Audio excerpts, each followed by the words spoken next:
歡迎大家收聽靈食傳說呢個靈修頻道。今日我哋會透過活祭呢首詩歌嚟進行靈修，讓我哋有片刻嘅安靜，預備我哋嘅心去進入靈修。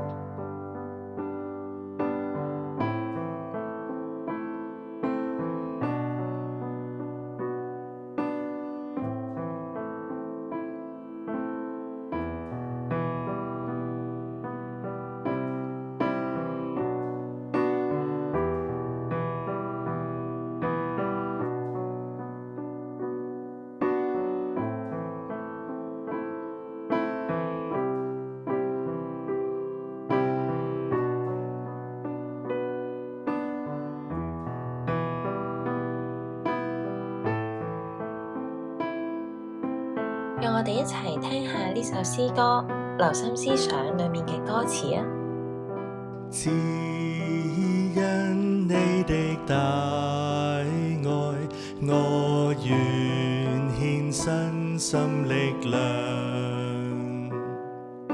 才幹金錢時間，緣分在祭壇上。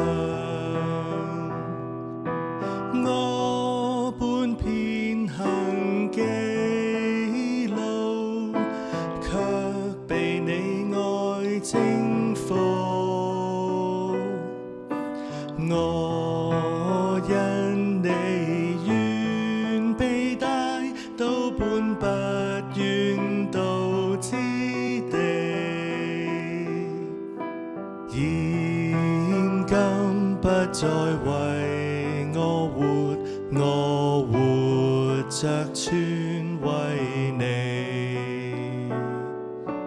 我不求個人榮耀，乃要榮耀你。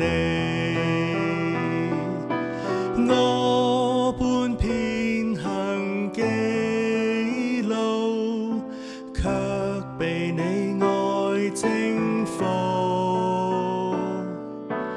我因你願被帶到本不願到之地，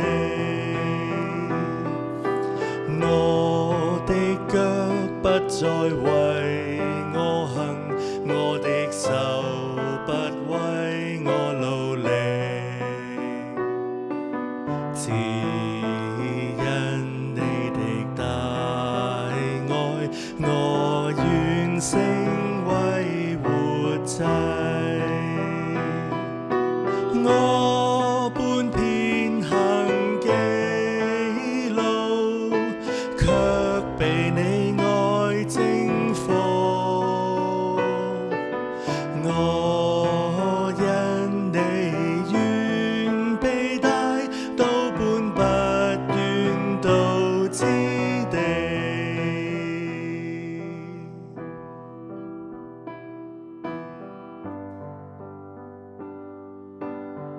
詩歌嘅歌名《活祭》嚟自以下一段經文，喺羅馬書12章1至2節。所以弟兄們，我以神的慈悲勸你們，將身體獻上，當作活祭，是聖潔的，是神所喜悅的。你們如此侍奉，乃是理所當然的。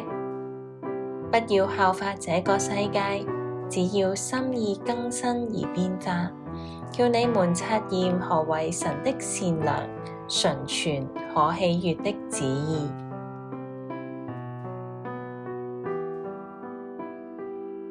對於猶太人嚟講，獻祭係信仰生活嘅核心部分。獻祭係為咗敬拜神，即係經文裡面侍奉嘅基本意思。佢哋通過定期喺聖殿入面由祭司進行獻祭，去同神建立關係。耶穌基督親身示範咗獻祭嘅典範，佢自己作為獻祭者、祭司同埋祭物。佢燃燒咗人生嘅歲月，去配合父神嘅救贖計劃，讓全人類可以得着新嘅生命。耶穌基督開展咗一種新嘅敬拜神嘅模式，人唔需要再喺特定嘅建築物，唔需要靠住專職嘅祭司用祭牲去作為祭物嚟到獻祭，將身體獻上當作活祭，就係指信徒喺基督裏面進入咗一種敬拜神嘅新模式，整個嘅人生都效法基督而將生命嘅主權交俾神，活出父神所喜悅嘅生命樣式。呢首詩歌雖然旋律簡單，歌詞好簡潔，但係三段歌詞都能夠表達出我哋為主而活嘅渴望，亦都講出咗將自己獻上當作活祭嘅實際意義。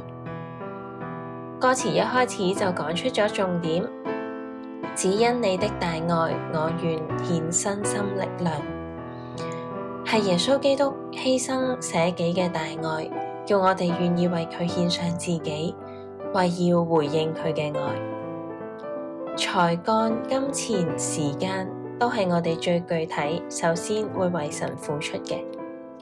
但係除咗呢啲外在嘅事物，我哋進一步獻上自己嘅心，於是我哋唔再求個人嘅榮耀，手所做嘅一切，腳所走嘅所有嘅道路，都係為主而活。我哋都曾經偏行己路，但係當我哋被神嘅愛征服，就願意放低自己嘅意願，做主要我哋做嘅嘢，甚至係去到原本唔願意去嘅地方。就好似耶穌預言彼得要去到不遠道之地，就係指彼得晚年將會為主殉道。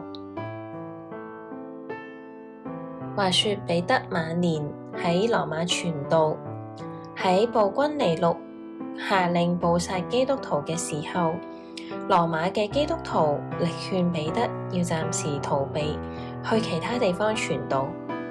彼得起初唔願意離棄群羊，但係後來俾眾人說服咗，所以喺清晨嘅時候逃走。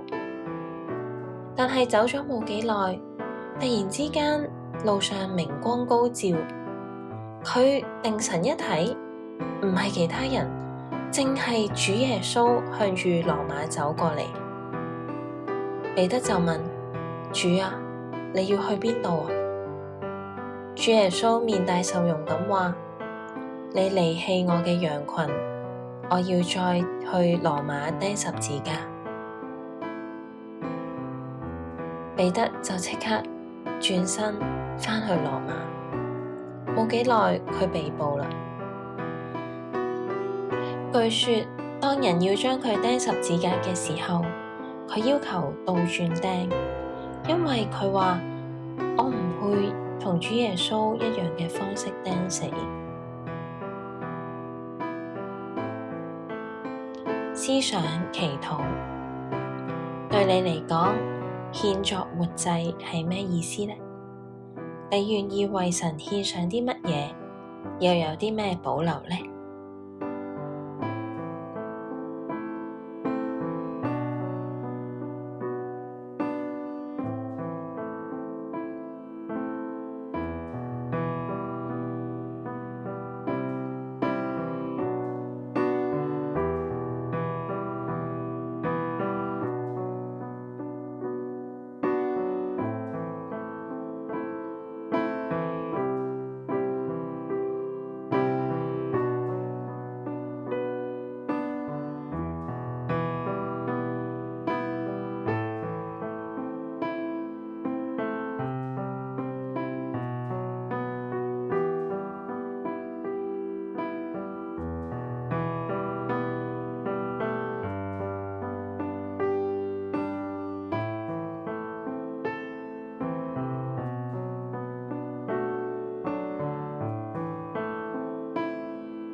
你有冇不願到之地呢？讓我哋禱告，求神幫助我哋能夠為佢而活，唔再偏行己路，讓佢喺我哋嘅生命裏面掌權。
讓我哋一同唱詩活祭。只因你的大愛，我願獻身心力量，才幹金錢時間，願分在祭壇上。我本偏行己路，卻被你愛征服。我因你願被帶到本不願到之地，現今不再為我活着全為你。我不求個人榮耀，乃要榮耀你。我本偏行己路，卻被你愛征服。我因你願被帶到本不願到之地，我的腳不再為我行，我的手不為我勞力，只因你的大愛，我願成為活祭。我本偏行己路，卻被你愛征服。我因你願被帶到本不願到之地。